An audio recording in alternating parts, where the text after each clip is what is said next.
हां आता या महाराज आता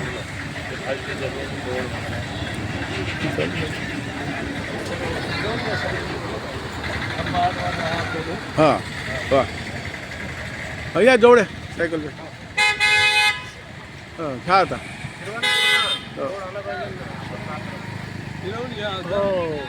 बस स्टँड आलं पाहिजे बस स्टँडचं बोर्ड आलं पाहिजे हे इकडे आलं पाहिजे हे इकडे बिल्डिंग आली पाहिजे हे रोड आला पाहिजे नाही नाही नाही तुम्हाला राहायला की थोडा वेळ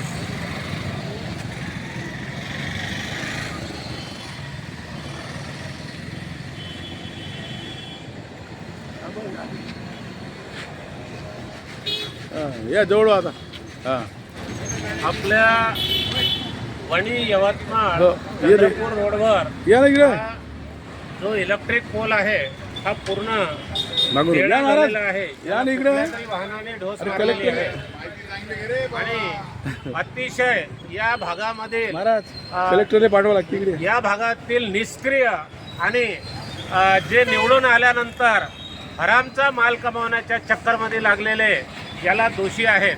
मी यवतमाळच्या PWDच्या इंजिनियर घोडे मॅडमशी चर्चा केली. त्यांना म्हटलं बा रोड करता आणि पोल का नाही काढत. त्यांनी असं सांगितलं आमचे सिव्हिलचे लोक व्यवस्थित माहिती पाठवत नसल्यामुळे असे पोल रस्त्यावर राहतात.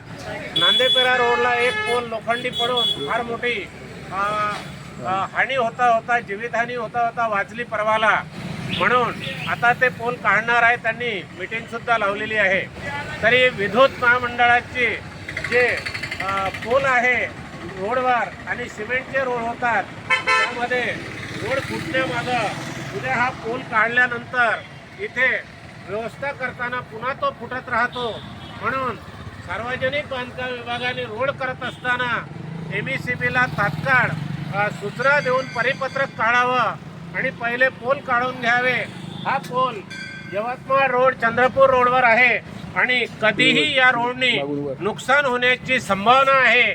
म्हणून मी सार्वजनिक बांधकाम विभागाला आणि ऊर्जा विभागाला आणि या भागातील लोकप्रतिनिधींना नम्र विनंती करतो, सूचना देतो.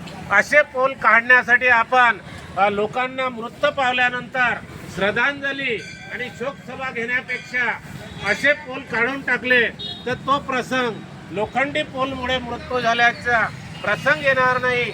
अशी मी स्वतः नारायण गोडे एक सामाजिक कार्यकर्ता म्हणून आपणा सर्व लोकप्रतिनिधींना सार्वजनिक बांधकाम विभागा आणि ऊर्जा विभागाला नम्र विनंती करतो. जय महाराष्ट्र. इथेच थांबतो. आता हे दाबाचा बंद करू ना.